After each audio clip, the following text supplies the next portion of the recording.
안녕하십니까, 이진우입니다. 경기 침체와 물가 상승으로 어려워진 기업들이 요즘 대출을 통해서 자금 조달을 하는 경우가 많아졌습니다. 코로나 이후에 가계대출은 규제를 하면서도 기업 대출은 별도의 규제가 없다 보니까 대출로 이어가는 버티는 기업들도 많아진 상황인데요. 이 때문에 일각에서는 가계부채보다 기업부채가 사실은 더 걱정이라는 지적도 함께 나오고 있습니다. 대출이자 부담은 이제 금리 인상으로 점점 커질 텐데 영업 환경은 나아질 기미가 안 보이고 실제 기업의 부채 비율이 최근 몇 년 사이에 최고 수준에 달했다는 통계도 눈에 띄는데, 오늘 역시나 박정호 시간에는 우리나라의 기업 부채의 규모와 그 속에 잠재되어 있는 문제점들, 그리고 해법까지 살펴보겠습니다. 손에 잡히는 경제 플러스 광고 듣고 시작합니다. 세계 경제와 산업계의 다양한 현안을 깊이 있고 재미있게 공부하는 역시나 박정호 시간입니다. 오늘은 지난주에까지도 걱정을 많이 했었는데 가계부채 걱정에 이어서 오늘은 기업부채 걱정으로 좀 넘어가 보겠습니다. 명지대학교의 박정호 특임 교수님 나와 계십니다. 어서 오세요. 예, 안녕하세요. 예. 기업부채도 관심을 이쪽으로 돌려보면 또 문제겠죠. 네, 맞습니다. 특히 이제 문제가 여기도 또 점점 더 심각해졌어요. 그래서 그 상황부터 먼저 설명을 좀 드릴까요? 예. 이제 어떤 기업을 재무적으로 또는 부채 관점에서 문제라고 해야 되느냐 이제 고민이 되실 수 있는데, 국가에서는 흔히 말해서 좀비 기업이라고 하죠. 뭐 한계 기업이라는 말이 더 학술적으로는 정확한데, 살아있는 것도 아니고 죽어있는 것도 아니고 사실상 죽은 것 같은데 가끔 움직이기는 하고. 예, 맞습니다. 그런 기업들이 개수가 몇 개인지, 그 기업들의 지금 재무 상황이 더 악화됐는지 이걸 가지고 판단을 하거든요. 예. 그렇다면 여기서 제가 말씀드렸던 이 한계 기업이라는 건 뭘 말하는 거냐 하면요. 정상적인 영업 활동을 통해 얻은 이익으로 그 기업이 이자조차 못 갚고 있는 그런 기업들을 한계 기업이라고 합니다. 뭐 예를 들어서 한 달에 내야 될 이자 비용이 네. 5천만 원인데 한 달 동안 자신들이 영업 활동으로 벌어들인 수익이 5천만 원도 안 되는 거죠. 그러면 계속 적자가 쌓이는 거예요? 그렇습니다. 네. 이자도 못 갚았으니 나름대로 대출 받았던 그 돈으로 그것도 다시 벌충해 가면서 계속 잔존여명을 이어가야 되는 경우들이 있는 거죠. 그러면 대출을 또 해주고 점점 더 늘려야 되겠네요. 우리 카드 돌려막기 할 때 카드 대금 막아야 되는 건 50만 원인데 월급이 40만 원이면 이거는 안 되잖아요. 그럼요. 어떤 수를 써도. 맞습니다. 그래서 어허. 통상적으로 기업들이 대출을 받을 때는 자신들이 정말 딱 필요로 하는 어떤 용처에 돈만큼만 대출을 받는 것이 아니라 추가적으로 조금 더 여유롭게 받아요. 네. 어차피 이 기업 대출이라는 게 은행 한번 가보신 분들은 아십니다만, 와, 서류가 만만치 않거든요. 예. 그러다 보니 한 번에 그냥 갈 때 추가적으로 받아놓고 이렇게 하는 경우가 많은데, 지금 어떻게 보면 원래 살짝 그냥 추가로 받아놓은 돈으로 이자 갖고 있는 기업들이 한계 기업이라는 거죠. 와. 자, 그런데 예. 이렇게 한계 기업이라고 불리우는 기업의 숫자가 어떻게 되느냐? 우리나라를 대표하는 이제 기업 신용평가 회사에 등록되어 있는 외감 기관, 외감 그러니까 외부의 회계 감사를 받아야 되는, 꽤 나름 규모가 있는 기업. 그렇습니다. 예. 한 2만 개를 바탕으로 계속 시계열적으로 동일한 기업들을 바탕으로 조사를 했는데요. 2011년도에 그 2만 개 중에서 한계 기업으로 분류되는 게 1,300개 정도 됐습니다. 와. 이것도 많은 거죠. 많은 거죠. 예, 비율로 따지면 거의 10% 정도 되거든요. 네. 자, 그 다음에 2012년도에 이게 1,500개 계속 늘기 시작해서 2만 개 중에. 2만 개 중에 예. 그 다음에 2021년도에는 몇 개가 됐느냐? 4,400개로 늘었어요. 우리나라 기업 괜찮은 기업 2만 개 중에 예, 4,400개가 예, 번 돈으로 이자를 못 갚아서 계속 부채가 쌓이고 앞이 안 보인다? 맞습니다. 그럼 그 회사들은 뭘로 먹고 삽니까? 즉 뭐 1, 2년 버티는 거야 뭐라고 하더라도 번 돈보다 이자도 못 내면, 즉 원금 갚는 걸 말씀드리는 게 아니라 이자는 안 갚을 방법이 없잖아요. 네, 그런데 번 돈보다 이자가 많이 나가면 그동안 벌어놓았던 돈 까먹고 있다는 뜻이겠네요. 네, 맞습니다. 어. 이런 경우에 이제 버티는 방법들이 몇 가지가 있어요. 회사의 업력이 오래된 회사들 같은 경우는 그 사이에 본인들이 취득해 놓은 자산들이 있겠죠. 부동산. 예, 네. 그런 자산들을 팔고 있는 경우가 있습니다. 음. 대표적으로 자신들이 소유하고 있던 건물에서 그 건물을 팔아버리고 그냥 임대를 해서 계속 있는 경우도 있고요. 월세 내면서. 예, 지방에 공장이 있거나 또는 공장을 더 지으려고 부지를 가지고 있었었는데 그 부지를 이제 매각해서 이제 그걸 팔아가지고 돈을 조달하는 경우도 있고, 가장 흔한 것은 다중채무자가 되는 거예요. 어떤 시중은행에서 돈을 빌렸는데 네. 시중은행보다는 그래도 기업의 고충을 조금 더 들어준다라고 보여지는 국책은행, 뭐 산업은행이나 기업은행에 찾아가서 예. 추가적으로 대출을 더 받는 거죠. 예. 음. 뭐 이런 형태로 이제 뭐 어떻게 보면 잔존여명을 이어가는 것인데요. 네. 그러면 머릿속에서 많은 분들이 제가 지금 말씀드렸던 이 얘기를 딱 들으시면, 아니 이런 회사들까지, 어떻게 보면 이미 경쟁력을 상실한 회사들까지 도대체 왜 살려줘야 되는 겁니까? 네. 궁극적으로 따지고 들어가면 이거 다 국민의 혈세라고 보잖아요. 네. 그런데 이게 여기서부터 또 조금 애매해요. 음. 과연 뭐가 한계 기업인가를 다시 한번 물어보고 싶은 거예요, 제가. 왜냐하면 이렇게 3년 연달아 정상적인 영업 활동으로 이자도 못 냈다라고 한계 기업으로 치부한다? 자, 그러면 제가 대표적으로 우리나라의 가장 골머리를 썩었던 한계 기업 아닌 한계 기업이었던 게 하나를 들면 제 고민이 뭔지 아실 거예요. 하이닉스요. 한계 기업이었었던 회사죠. 그렇죠. 예전에 그때는 현대의 계열사였었죠. 예. 반도체 뭐 어떤 분위기가, 산업이 정말 냉랭했었고, 우리나라에서도 반도체 산업 구조조정한다고 했었을 때 몇 년 동안 주인도 못 찾고, 몇 년 동안 국가에서 왜 그런 거 빨리 처리 안 하는 거냐 하면서, 정말 그 당시 언론 한번 쳐보세요. 아마 난리도 아니었을 겁니다. 자, 그런데 그때 만약에 하이닉스를 단순히 한계 기업이라고 딱 규정해서 정리한다, 그냥 파산시킨다, 없애버린다라고 했다간 네. 지금 우리나라 시가총액 2등에 해당되는 회사 하나가 없어지는 거예요. 그러니까 제가 드리고 싶은 말씀은, 어떤 시점에 우리나라를 지금 대표하는 회사들 모두 한계 기업이었던 적들이 상당히 많이 있어요. 그러면 3년이 아니라 5년으로 늘려보자. 이것도 또 제가 사례 들 수 있는 회사들이 꽤 있고. 그러니까 5년 동안 적자였다가도 예. 어휴, 그때 안 죽이기를 다행이네 하는 기업들이 꽤 있다는 말씀이죠. 그렇죠. 물론 5년까지 적자였다가 결국 안 좋게 된 회사들은 더 많긴 하죠. 네. 자, 그런데 단순히 그렇게만 됐다고 이런 회사들을 다 처분을 해버렸다가는 우리나라에서 어떤 새로운 분야의 신산업에 가장 중추적인 역할을 할 기업들 중에는 상당수가 안 생겨요.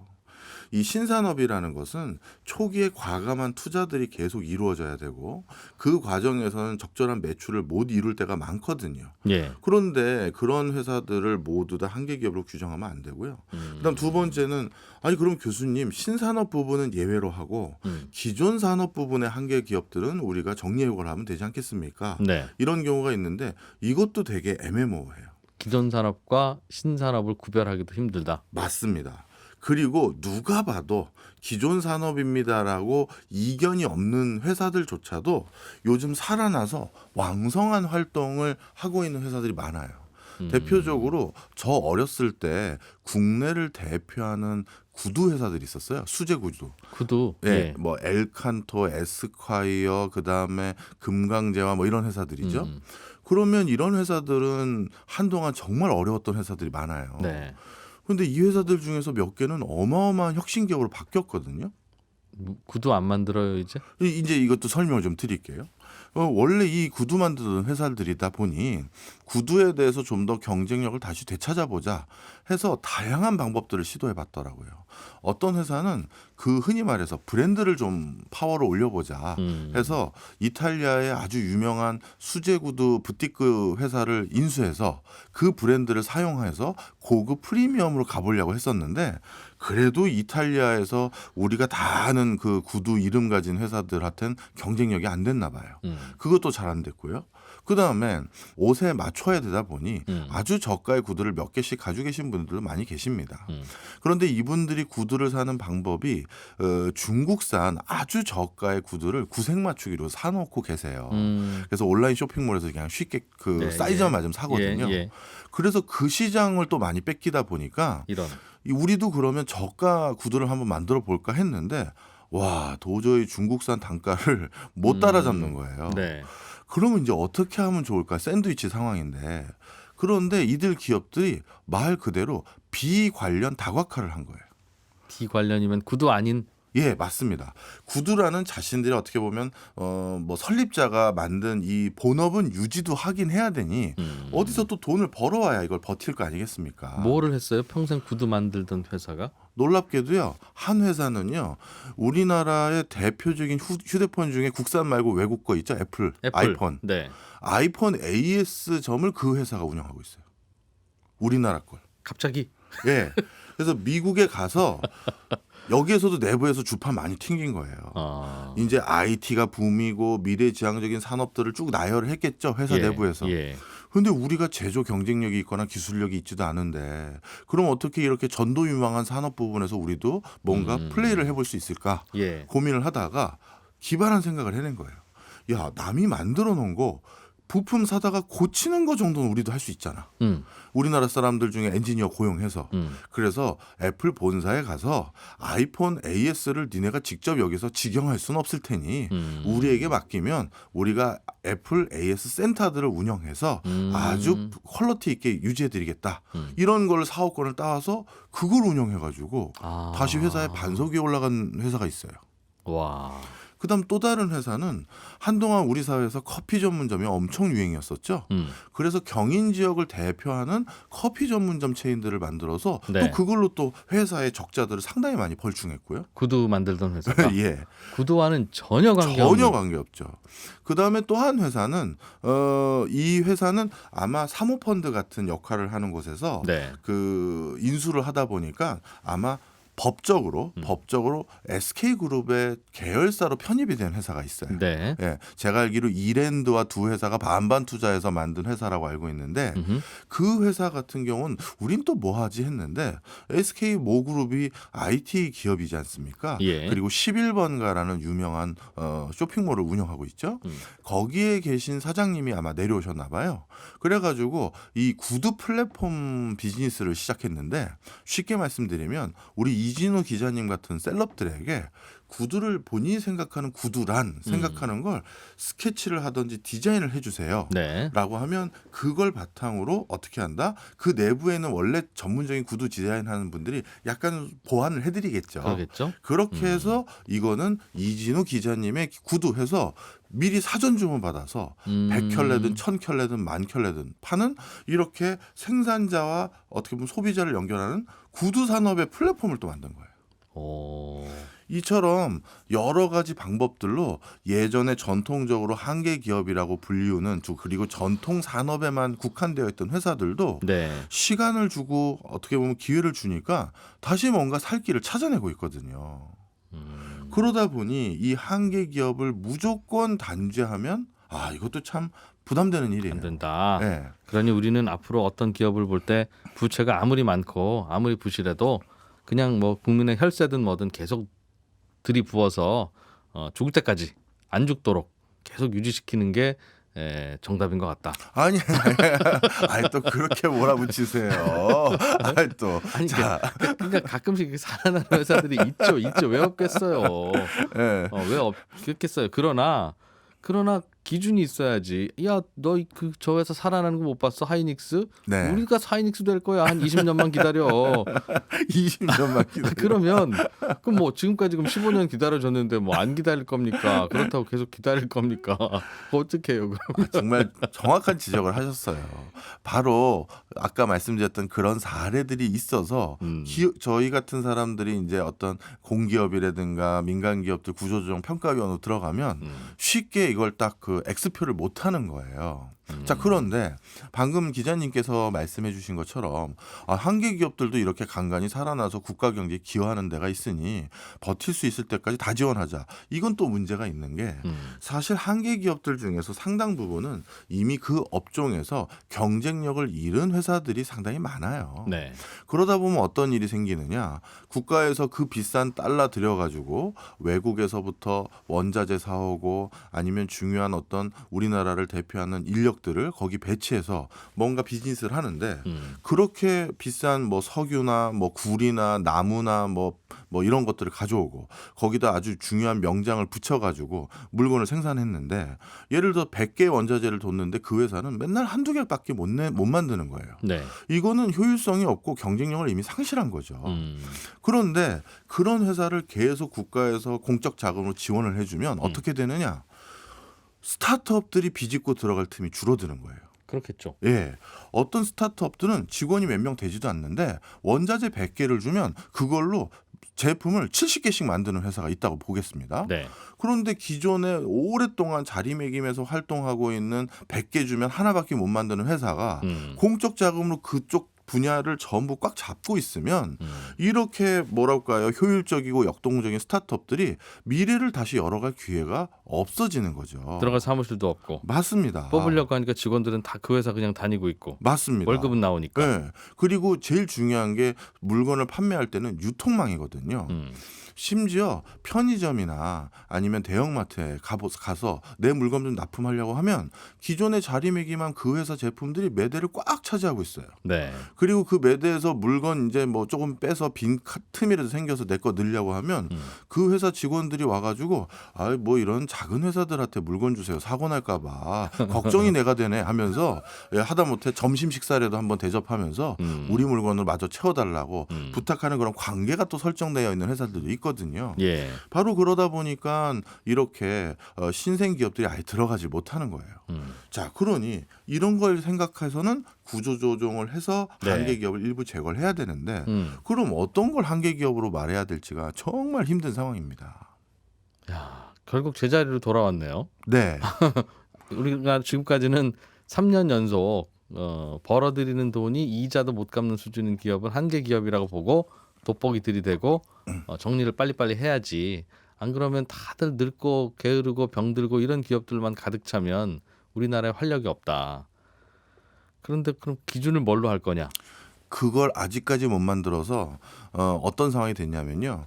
제가 아는 범주에서 우리나라에서 제일 계열사를 많이 가지고 있는 기업이 하나 있어요. 예. 그 기업은 우리가 머릿속에 생각하는 혹시 S그룹 또는 L그룹 또 다른 S그룹 이렇게들 생각하시는데 아닙니다. 계열사를 제일 많이 가지고 있는 회사 중에 하나가 네. 산업은행이에요. 왜요?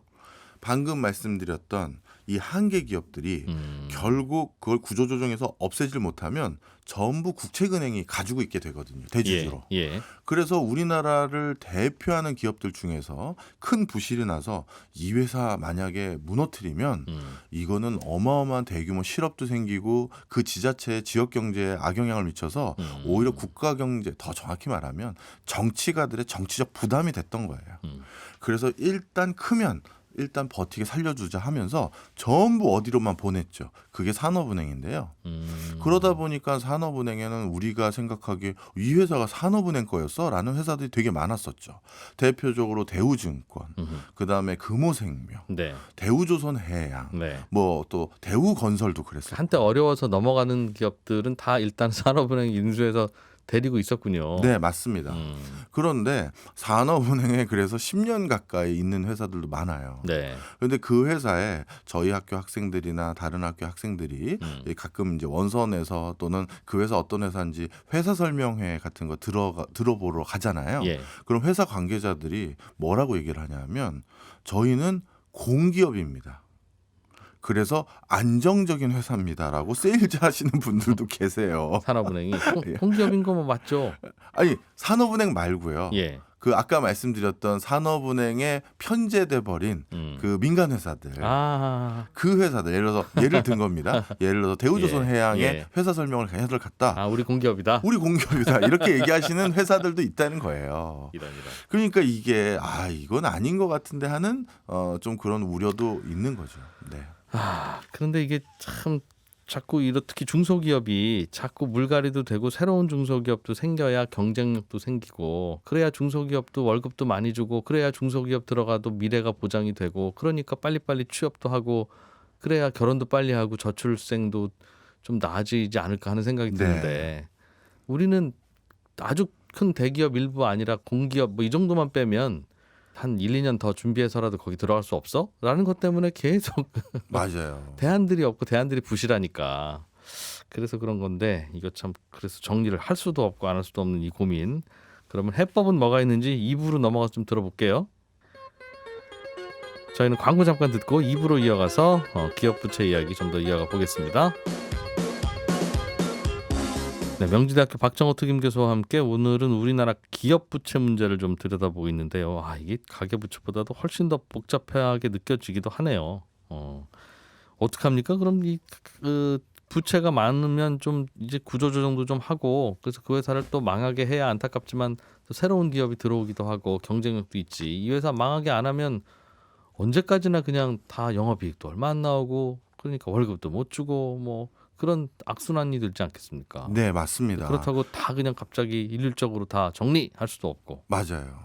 그러다 보니까 이 한계 기업을 어떻게 처리할지에 대한 매뉴얼이라고 해야 될까요? 아니면 프로세스.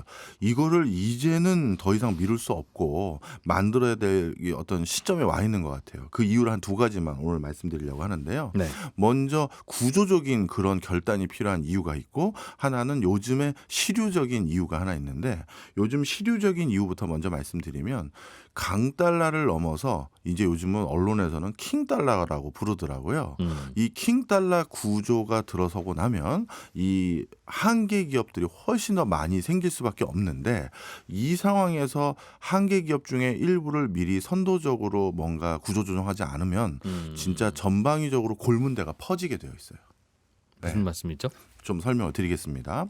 우리가 흔히 달러 가치가 세졌다. 예. 그래서 환율이 많이 올라갔다라고 하면 수출이 잘 된다라고 막연하게들 생각을 하시잖아요. 네.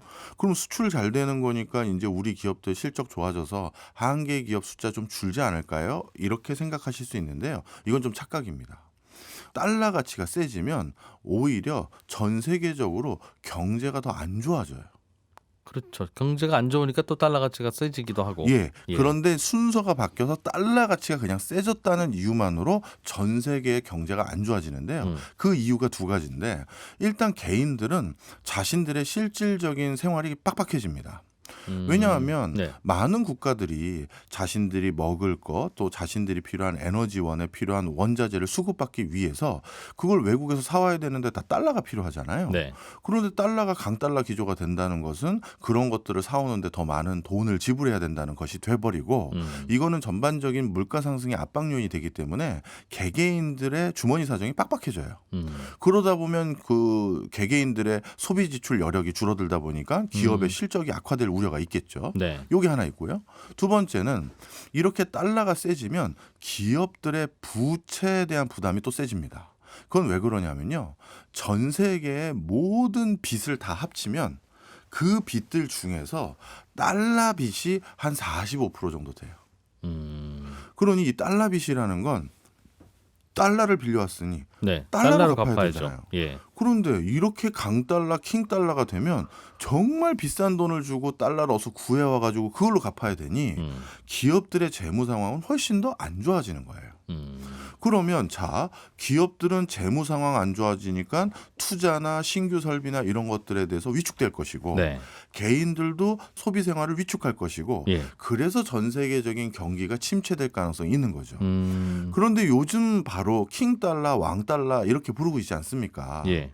그러다 보니 최근 들어서 음. 지난 2년 동안 코로나19 기간 동안에도 우리나라 한계 기업이 4천 개 가까이 늘었음에도 불구하고 네.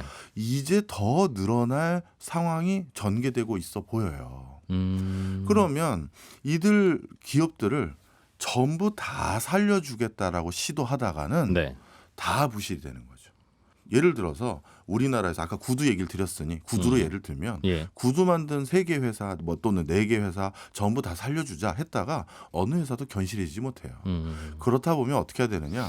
누가 봐도 객관적으로 이 2개 회사가 정말 아닌 것 같다 판단되는 회사를 정리해고하고 네. 나머지 2개 회사를 살려주면 우리나라의 구두 시장에서 그 2개 회사가 그래도 그 시장을 가지고 남은 시장을 가지고 살아남을 수 있는 여지가 생기고 예. 약간의 구두라는 산업을 우리나라가 지킬 수 있게 되는 것이죠.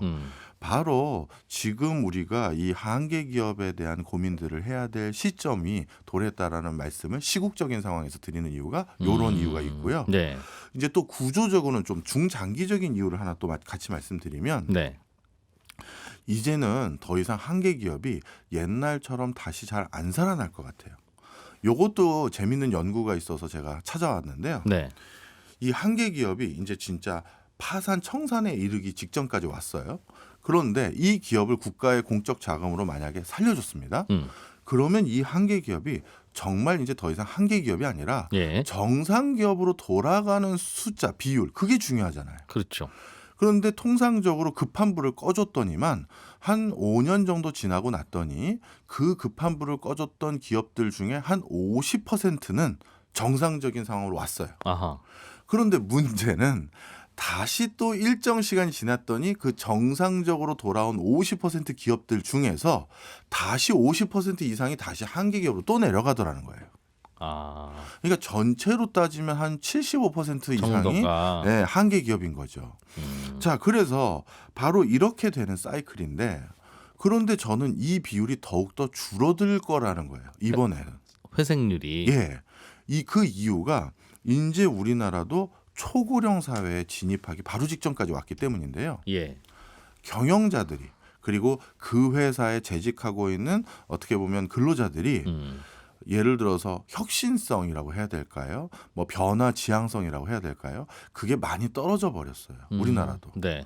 그러다 보니까 정말 세상이 바뀌었지 않습니까?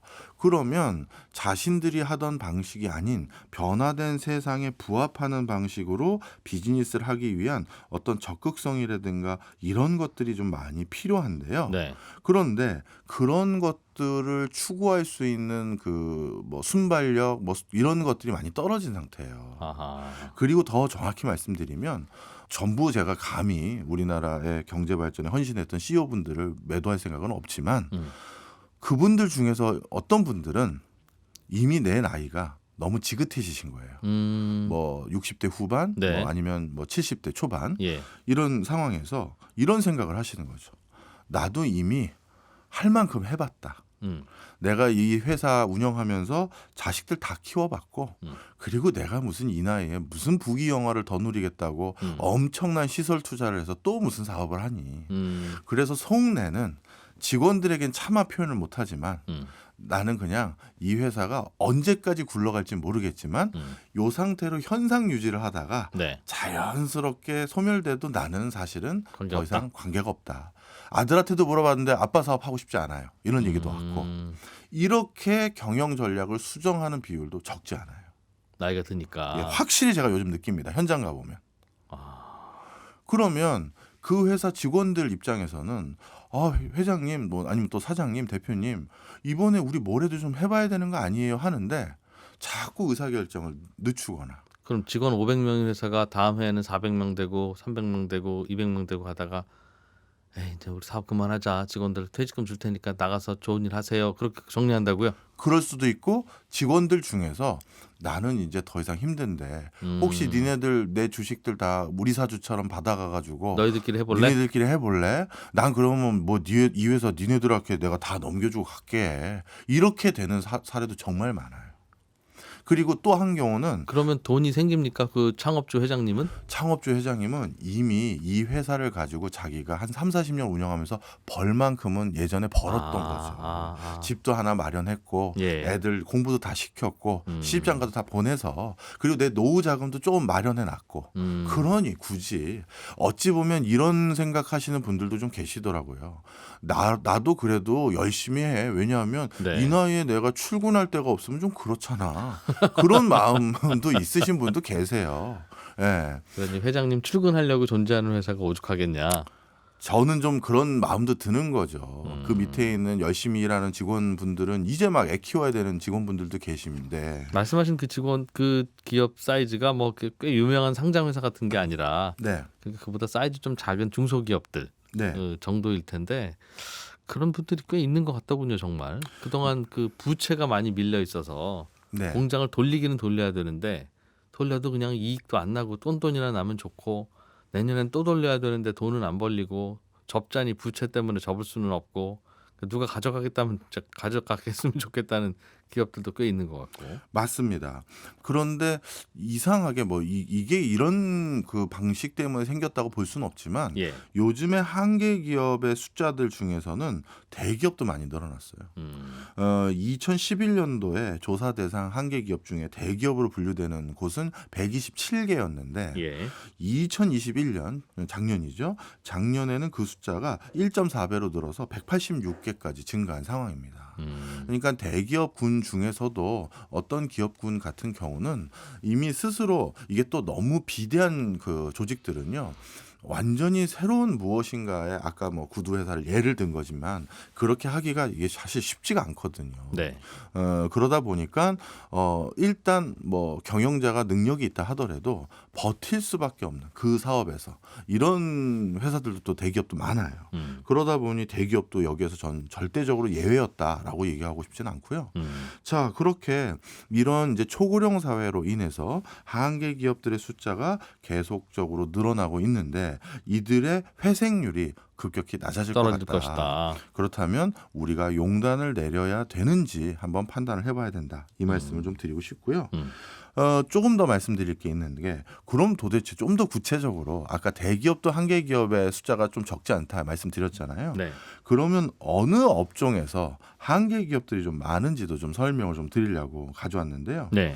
대표적으로 요즘 한계 기업이 가장 많아진 업종은 어느 업종이냐면 숫자로 따졌을 때 제조업입니다. 예. 제조업이 숫자로는 가장 많은 군집 중에 하나예요. 네. 전체 비중에서 제조업이 한계 기업에서 차지하는 비중은 근 20%가 넘어요. 그건 원래 산업에서 제조업이 차지하는 비중보다 예. 이게 더 높습니까? 즉 한계 기업 중에서 제조업의 비율이? 네. 설명드리면 더 높습니다. 아하. 예. 예. 이게 전체 제조업의 비중은 물론 이거보다 더 크죠. 제조업의 산업에서 차지하는 비중은요. 네. 근데 제가 딱 정확히 이제 물건 만드는 곳이라는 제조업만 제조업으로 분류한 건데요. 통상적으로 그거 말고도 제조라고 분류될 수 있는 것들이 많거든요. 대표적으로 제조로 또다시 분류할 수 있는 게 건설도 제조라고 할 수 있고요. 수도 하수 폐기물 처리나 원료 재생산업도 제조라고 할 수 있고 이런 여러 가지 다른 파트도 제조라고 분류하는 것들이 있는데 이걸 다 합쳤을 때는 통상적으로 제조 비중과 서비스 비중 나눴을 때보다 훨씬 비중이 커요. 그 얘기는 우리나라의 전반적인 산업 구조에 있어서 예전에 역량을 발휘했던 회사군들에게 심각한 지금 문제들이 생기기 시작했다. 이렇게 보시면 되겠고요. 그 다음에 또 한 가지 주목할 부분이 뭐냐 하면 지금 어떻게 보면 영세한 그 기업들이 크게 비즈니스를 하고 있었던 작은 서비스 분야들 여기에서 대규모 구조조정이 일어나는 것 같아요. 자영업에서? 네, 특히 교육 서비스업 이런 거는 이제 학원업이나 이런 것들이 해당될 거고요. 예술, 스포츠, 여가 관련한 서비스업 이것도 작은 뭐 관광 회사라든가 스포츠 강의해주는 뭐 레크레이션 회사라든가 이런 회사들일 텐데 이런 회사들의 한계 기업의 비중이 고동종 존재하고 있는 업종의 기업 수에서 많게는 50%가 넘고요. 적게는 한 20%가 넘어요. 네. 그러니까 그런 업종에서는 이제 판세가 갈린 것 같아요. 그런데 이게 왜 판세가 갈렸는지 살펴봤더니 역시 SNS를 비롯한 ICT 기술의 발달인 것 같아요. 이미 어느 동네에 음식점 맛있대 하는 거 다 소문납니다. 뭐 예를 들어 찜닭은 그 집이 최고고 거기 줄서기 싫은 사람들만 어디 간대 했는데 네. 줄서기 싫어서 온 사람들만을 대상으로 비즈니스하는 그런 업태를 국가가 계속 부양해 주는 거. 이 고민들이 되기 시작했다라는 거죠. 네. 그래서 바로 그런 부분들에 대한 고민들이 시작됐고요. 그다음에 또 구조 조정을 이제 이건 어쩔 수 없이 하게 되겠구나라고 하는 부분이 같은 동종 업계에서 역시 한계 기업으로의 차지하는 비중이 46%인 분야가 숙박업이에요. 그러니까 숙박업의 46은 한계라는 겁니까? 맞습니다. 아이고. 외국인 관광객들 안 오고 우리 국내 사람들도 이제 어디 가서 1박 하고 오기보다는 그냥 안전하게 집에서 다시 자러 오고 이런 문화가 생기다 보니까 예. 이 숙박업들도 이렇게 한계 비율이 높아진 거죠. 그런데 등치가 큰 숙박업종은 이미 스스로 구조 조정을 했어요. 우리나라의 그 서울 시내에 있는 대표적인 숙박업체 중에 하나인 호텔들 보면 네. 이미 다 없어졌어요. 뭐 몇 가지 쭉 읊어만 봐도 반포 쪽에 있는 쉐라톤 호텔 없어졌죠. 예. 신논현역 근처에 있는 옛날에 리츠칼튼이라고 불렸던 호텔도 없어졌고요. 예. 선정릉역에 있는 파나마 호텔도 없어졌고 청담동에 있는 프리마 호텔도 없어졌고. 없어졌다는 말은 밀고 다른 건물로 리모델링해서 네. 업종을 오피스로 바꾸든 혹은 주상복합 뭐 주택으로 바꾸든 바꿨다는 뜻이죠. 네, 아니면 그 회사를 그냥 없애버린 거죠. 그 건물 부지나 아니면 그 땅을 팔아가지고. 근데 팔았으면 그 동네에서 누군가가 다시 오피스 짓고 사람 고용하고 돌아갈 테니까. 그게 바로 한계 기업을 구조조정하는 이유죠. 맞습니다. 예. 이 그 호텔을 계속 유지하게 해봤자 공적 자금만 계속 들고 외국인은 다시는 안 오는데 네. 그거 하지 말고 그 호텔에 재직하신 분들에게는 청천벽력 같은 일이긴 분명할 거예요. 네. 그분들에겐 정말 죄송한 표현이지만 그분들은 뭐 국가에서 실업수당 드리고 재교육 받을 수 있는 다른 기회 드리고 거기에는 지금 우리 사회에서 필요한 오피스텔이라든가 실버타운이라든가 네. 또 다른 형태의 주거 공간을 제공해 드리면서 거기에서 계속 뭔가 또 다른 좀 필요한 사회 부합성이 높은 비즈니스가 일어날 수 있도록 만드는 게 지금 이런 견실한 회사들 사이에서는 일어나고 있다라는 거예요. 네.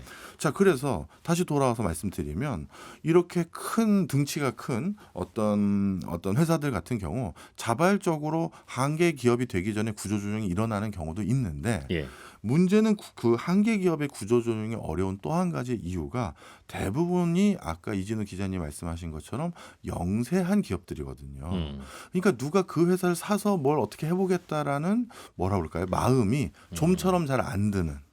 뭐 숙박업 말씀드렸더니 그걸로 비유하자면 교외 지역에 있는 뭐 여관이라든가 모텔이라든가 이걸 지금 같은 시국에 사서 내가 뭐 하지? 이런 생각들이 많은 거예요. 그래서 한계 기업의 구조조정이 어려운 이유는 이런 데 있다. 살아날 기업들은 알아서 살아남고 있고 답이 안 나오니까 계속 그냥 그 지지부진한 건데 그걸 누가 인수하자니 답이 잘 안 나오고 그 확률은 낮고 그렇다고 그냥 없애버리기에는 그분들 당장 어디 가냐에 대한 답이 없고 어떡하죠? 그럼 혹시 이 고민은 다른 나라들도 다 비슷하게 하고 있을 텐데 네. 어떻게 해야 됩니까? 그거? 이 고민을 가장 많이 하고 있는 나라 중에 하나가 우리 밑에 있는 일본입니다. 예. 근데 일본은 공적 자금을 투여해서 어떻게든 살리는 방식으로 진화를 하고 있어요. 네. 그러다 보니까 일본에서 제일 먼저 진단했던 게 제가 방금 말씀드린 것처럼 한계 기업을 이렇게 계속 살리면 어떡하냐 이런 얘기들이 이제 나오기 시작했고 그래서 이런 논의들이 전개되기 시작했고요. 미국 같은 경우는 시장 원리에 맡겨서 그냥 구조조정을 철저히 단행하는 편으로 전개되고 있는데요. 둘 중에 어느 쪽이 효과가 좋은 걸로 입증되거나 혹은 그렇게 의견이 모이고 있습니까? 일본 같은 경우는 계속 살린다고 한 이유가 뭐냐면 예. 일본의 주력 업종이 소부장이잖아요. 예. 거기 회사에 재직하고 계신 공장장과 대표와 1등 엔지니어의 손끝에서 나오는 기술들이거든요. 근데 아깝다 그게. 그렇죠. 그게 없어지면 전 세계 그거 만드는 회사 없다 이런 거다 보니 그렇게 된 거고요. 업종의 특수성, 그 나라의 특수성에 따라 다 처방이 다 다른 것 같아요. 우리나라는 어떻게 해야 될 것 같으세요? 그래서 제가 그걸 이제 저보다 똑똑하신 분들이 네. 빨리 좀 대안을 찾아달라라는 이슈입니다. 예. 아직은 잘 모르겠다. 아직은 잘 모르겠어요. 그러게요. 참 이게 정리하기도 그렇고 안 하기도 그렇고 그러나 정리 안 한다고 답이 있는 게 아니니까 지금까지는 우리나라는 정리 안 하는 쪽을 계속 선택해 왔던 것 같은데 다른 방향의 고민도 좀 해볼 필요가 있다는 이야기로 또 들리기도 하고 그렇습니다. 명지대학교 박정호 특임 교수와 함께 우리나라 기업 부채 문제 걱정 같이 해봤습니다. 고맙습니다. 감사합니다. 예, 손에 잡히는 경제 플러스 마무리할 시간입니다. 저는 내일 이 시간에 다시 와서 인사드릴게요. 지금까지 이진우였습니다. 고맙습니다.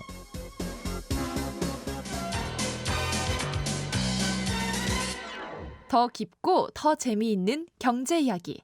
이진우의 손에 잡히는 경제 플러스.